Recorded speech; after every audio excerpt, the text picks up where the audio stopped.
Have you ever wanted a big dumper? Or would you ever partake in some Ichi Wings? On today's episode, we hit the road to T-Mobile Park in Seattle, where Chef Craig McAllister shows us some of their new menu items featured this season. He also takes us behind the scenes to their media lounge. You won't believe what our favorite item was, and you'll have to stay tuned for that one. All right, let's head inside and let's see what they got cooking up. You know what?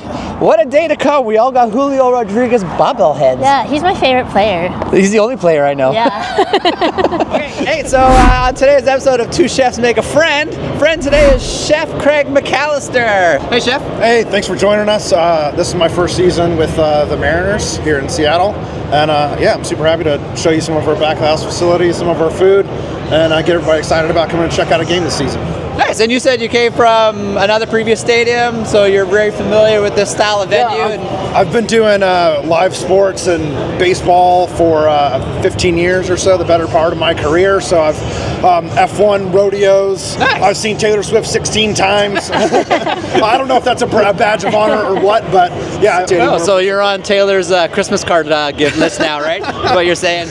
Not quite. All right. So just one then food question. What's your kind of philosophy that you like to bring to this massive catering style? I found the most success in this kind of role, like leaning farther into what we're doing. Like I'm not trying to be something that isn't baseball. As a matter of fact, I'm trying to find how we can be more stadium food. Like not necessarily how do we elevate, but how do we make it more kitschy? How do we really encapsulate those like local flavors? So I've worked for a number of brands from right up I-35, from Texas to Kansas City into Toronto, and wherever I'm at, I try to capitalize on like what captures that demographic, what they want to experience. And it's not only is it a win with like the local fans, but we have a lot of visitors. People like to see all the stadiums, so we really want to be representative of like what those stadiums offer to anybody that comes, visits us. Yeah, that's awesome. Yeah. One last annoying question: do you have to deal with a lot of allergies in stadiums with your food? Just curious, because we get it all the time. We do. Yeah, that's probably half of my text messages. One half is my wife texting me, "Did I feed the cats?" And the other half is there peanuts or sesame in this? Yeah, for sure. Awesome. Well, yeah, let's show us around. Let's see what you got. Yeah, sounds good. Let's do it. Awesome. So what do we have here? So teriyaki in Seattle isn't just an ingredient or a menu item, like it is quite honestly a religion. So we've worked with Kenji, which is kind of a local teriyaki reviewer legend here in town, to develop our own in-house, like from scratch teriyaki. I know him. Oh yeah. So I took his egg cooked in cream and we cooked it in pancake. oh, that's awesome. That was my viral pancake video. So we worked with him to do it like a really awesome vinegar, pineapple, soy, mirin reduction, and then use that as the base for our in-house teriyaki. So just good steamed rice, and we're doing a little pickled daikon, pickled carrot on the side for color. Okay, so now we got our teriyaki bowl. Okay, Kenji, if you didn't see our pancake video, now we're gonna try your teriyaki. And then we're gonna copy that. No, I'm kidding. We're gonna copy that, yeah. All right, so I'm gonna go for just some chicken first, so we can get a good taste on the sauce. Yeah. Cheers. Cheers.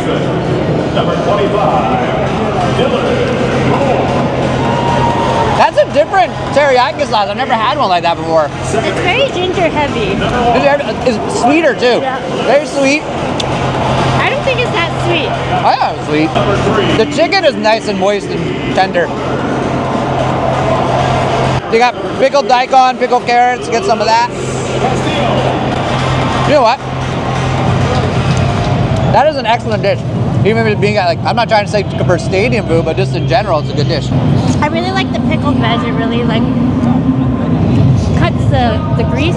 There's no really grease. Cuts the richness. So it's good. It's good. And then Ichiro just has a huge presence here in Seattle, so we've got his own personal wing sauce recipe. Wow. So we call them the Ichi Wings. Honestly, does it make you itchy after you eat it? Yeah. Speaking of food allergies earlier, right? Yes, there is sesame in that, right? And so we're hoping that, like every Ichiro jersey has like some good Ichi Wings, like sauce dripping on it. That's our new badge of honor here in town. Nice. Next we got the Ichi Wings. Itchy wings. Wow, are you going drumette or are you going to go wing? I don't know. I'm itching to eat these. I got an itch to scratch. The size of them. So big. They're huge. Cheers. Wow, those are good. There's a nice crunch on them, and it's not too sticky. The coating doesn't mess up your fingers that too much, and these are fantastic. What do you think? You're still eating. It's good. It's juicy and it's not dry, not overcooked. No, look, fantastic. A baseball player does know how to cook wings. I'm not even gonna say it's good for stadium food. It's good for wings in general. Looks like you got one more here. Yeah, so we asked earlier, like, where do we find inspiration? Like, how do we develop our menus? And we take inspiration wherever we can. So I was challenged from the Mariners. One of the star players here, his nickname is the Big Dumper.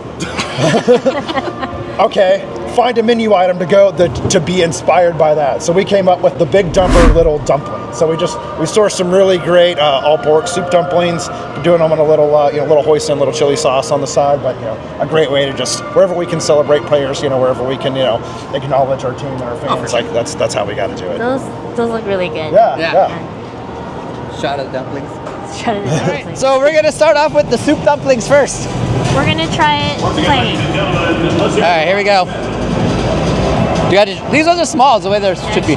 Cheers.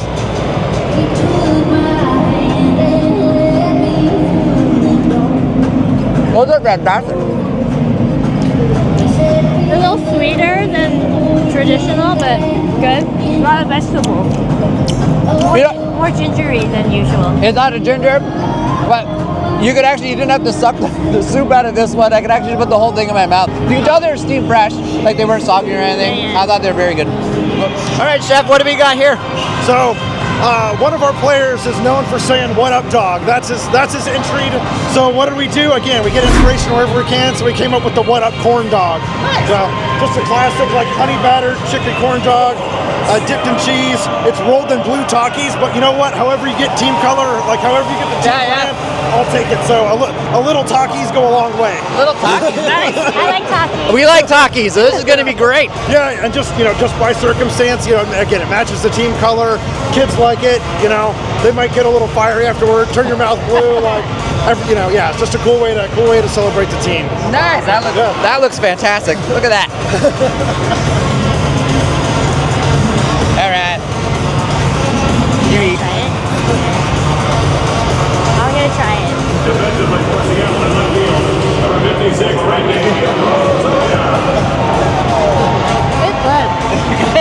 It's good. Okay, surprisingly, this was my favorite item, the What Up corn dog. I know it seems pretty simple, but it was so good. It had so much flavor. Nice little spice from the Takis on it. You put the cheese? It's spicy, it's good, it's sour, Is it like a nacho cheese? yeah, like this. Nacho platter and hot dog in one dish. Yeah. Multitasking at its finest. On a stick. Yeah. All right. Where are we now, Chef? One of our exclusive ticketed club spaces here in the stadium. We aptly call this one the press club. This is actually where the press box used to be until it was renovated into this space. So these are all inclusive ticket holders, or season ticket holders. It's all inclusive pricing. They can enjoy anything they want. Things brought to their seats. Specialty cocktails are up here, and then this menu rotates every day. So we're doing an entire buffet that's again kind of reflective of the Pacific Northwest. It tries to capitalize on some local ingredients. What we are sponsored by the Muckleshoot tribe, so that's one of the indigenous tribes here. We try to source salmon from them, and then even use some of their pre-colonial ingredients to help demonstrate a good partnership with the team. I have to say, everything looks fantastic up here. I can't believe they're making food to order up there for everyone. Plus the carvery fresh on display. It looks amazing. Yeah, so this club alone serve roughly 250 guests per game. There's a similar club downstairs that does 450, and then we also use this menu to serve the owners, the GM, and some other high-level management here in the building. So easily this menu feeds 1,000 every day, and we change it every game. You guys are what, like 40-something game? No, you're a lot. Baseball's like 80 game hope season, right? Yeah, we're also a convention center inside of a stadium. So we do 81 home games every year. We probably have a good dozen 1,500 person events or more on the field, 5 concerts this year, and then every now and again we end up with the All-Star Game, the Winter Classic. Santa's Wonderland and Christmas. So yeah, we although our bread and butter is MLB, we do whatever we can for the city, and we try to leverage this beautiful stadium. Whoever's interested in coming and partnering with us. That's a lot. That's a full. It's a full year stadium. It's not seasonal. You're going all year. Yeah, it's a full, it's funny, people ask a lot, like, oh, do you travel with the team? You go down to Arizona for spring training? Like, no, it takes all that time just to keep it running, game to game, season to season. Even the administrative side alone, even just to acquire enough food to do the right forecasting to make sure we have enough product, have enough brisket to get through the year. It takes a ton of planning, and I'm happy and grateful to the culinary team that's here to put their best foot forward every day. And how many seats are in the stadium? I think we max out around 45, but for concerts, when we do seating on the field, we can add another 6,000 or 7,000 to that, depending on the stadium. Thanks for taking the time to show us around. It's awesome to meet you. It was my pleasure. Two chefs now have a new friend. Yes. Chef Craig. Garlic fries. All right, you cannot be at a Seattle Mariners baseball game without also having their famous garlic fries. Especially when someone else bought them for us. Yeah, and if no vampire energy, because vampires die as soon as they smell these fries. Yeah, it's true. Oh man, so much garlic. That's delicious. Before it gets cold, we're going to return it to the rightful owner.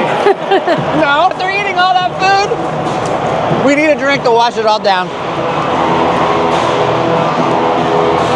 Technically, orange is a fruit. Yeah, so we had a great day. We got to meet the chef. He was awesome. Very informative guy. Told us about his philosophies, about the food. Yeah. We got to try, 4 or 5 dishes, didn't we? Yeah. And I think it was all really good. And we tried this new concept that they have where you walk in and you walk out and then they charge your card. So They've redefined grab and go. yeah.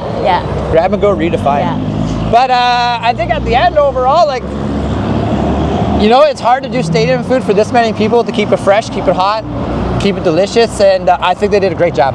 And if you're ever going there not in the summertime, bundle up because it was very cold in there. Yeah, I'd have to say, as far as goes for event foods, they did a great job. Yeah, It was a home run. Nailed it. Yeah.